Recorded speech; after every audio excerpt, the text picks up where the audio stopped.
there's something else I just wanted to ask. Do you think people should have to take a test to become a parent? Like an exam?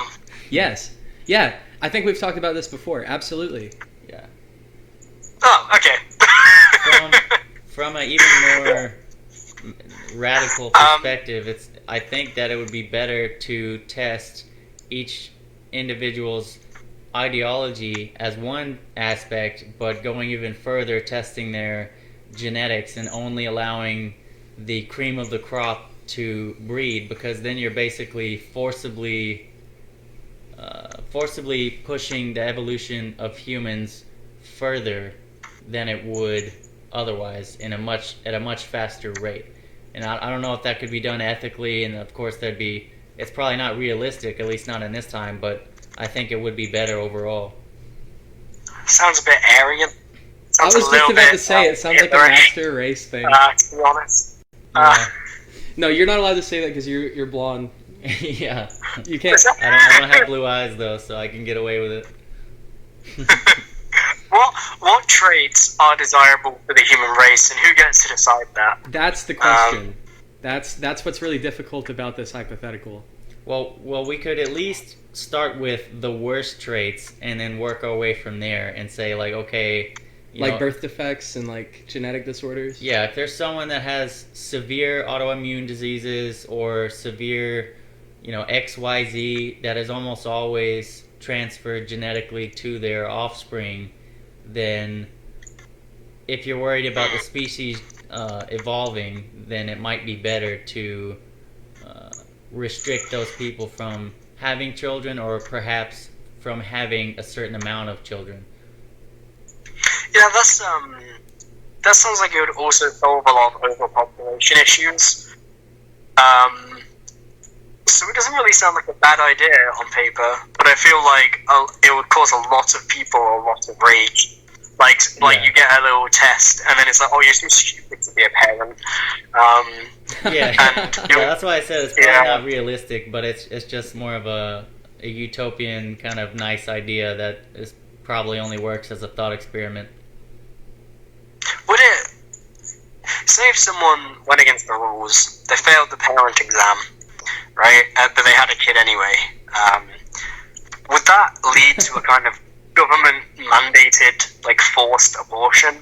Yes. Because that also seems like a minefield where people wouldn't... And my feelings on abortion are very grey. I don't have an opinion, I think I really... I don't know if you guys do. I think abortion's fine.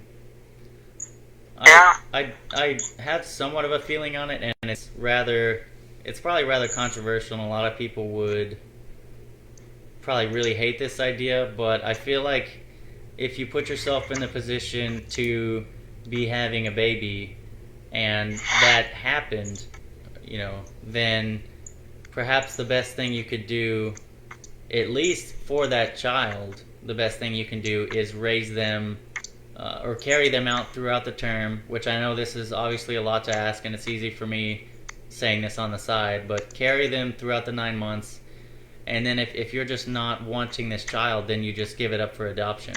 I mean, and that would be a better life than non-existing. Pregnancy has a lot of complications to the mother, though. Like, if that's not something she wants to go through with, and it will physically scar her body for life. I mean, should she be required to do that? I'm not sure if this should be made legal or not, but it seems that she understood the consequences of going through, having intercourse, and that there's a high probability of having a baby as a result. And if that happened, then if she could stretch her empathy out towards that baby, then she could carry it out through the term, regardless of whatever kind of complications it would cause her. I mean, maybe there's some sort of argument you could make if the woman was so sickly that she would die if she carried the baby, then it's just a 1-to-1 ratio, then it's which would you value, the woman over the baby. Maybe there's an argument there, but if it's just an otherwise seemingly healthy person who can carry out that term and then just give it up, That's 9 months of your life that you're giving for someone else's potential entire life. Okay, even a healthy pregnancy, though, has severe consequences to the body. Yeah. No, so I mean, that's your sacrifice that you'd be making. I'm aware of that, but they put themselves in the position to be in that.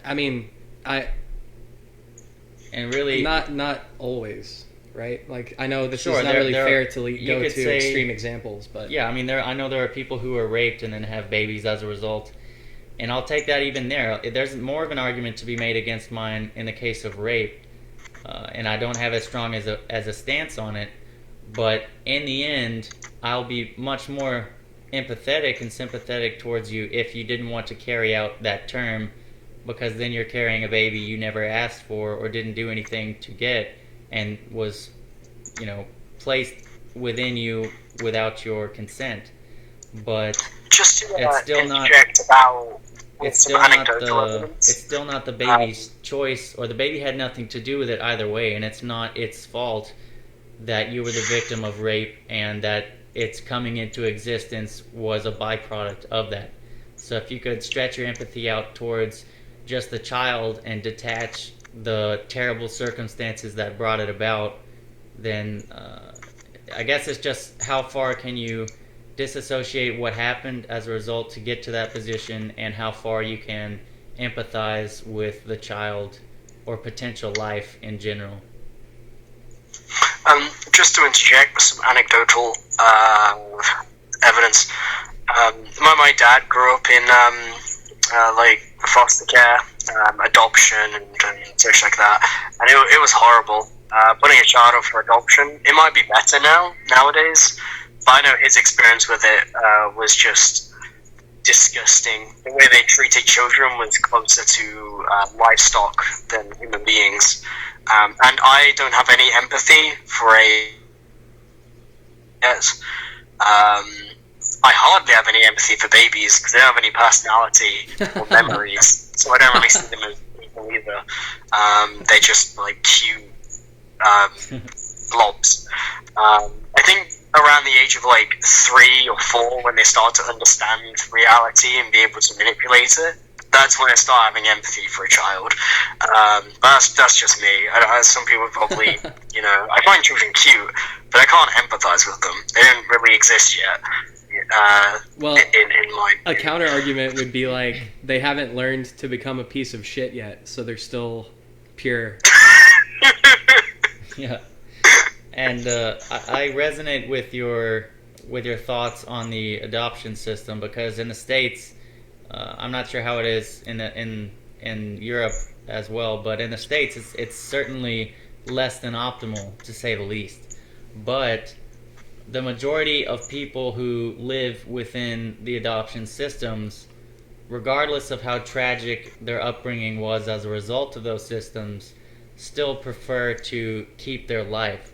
And to say that it wouldn't be worth going through with it because they'd be put into a system that is really shitty doesn't do enough for me, because if it's really that bad, then most people in those systems, if their life was so tragic, would just kill themselves as a result. So the fact that they don't do that, they still value their life over not living at all, and that going through a shitty circumstance doesn't necessarily mean that we should, even if we wouldn't want to do that, it's still not fair for us to project that onto a life who might be perfectly fine with going through a shitty circumstance to rise above that later on in life. God damn it, I kind of agree. Okay, so when you said don't project, I wouldn't want to go through that, so I'm going to kill you so you don't. It's like if you met someone who was oh, my dad was abusive, and you're like, that sounds awful. I wouldn't want to exist if that happened, and then you just kill them, and you're like, oh, you shouldn't have to live with that pain. I was going to say something, I'm saying adoption. I think to bring things a little bit meta, I think think it's also a little bit arrogant to assume that human life has value in the first place. Yes. In the sense that, like, we shouldn't, have an abortion because it's stopping a person from being made. But also, that person could be a horrible person. That's where I got the idea, because someone said, that person might not be worth anything. You don't know yet. So why not? Can I extrapolate that just a little bit? Like, it's not only could they be a bad person, like, that's the worst end of it, but, like, the majority of them will just consume and not do anything with their life. Not contribute anything. If you follow that route of thought, and I agree that it's our subjective sense that human life has intrinsic value.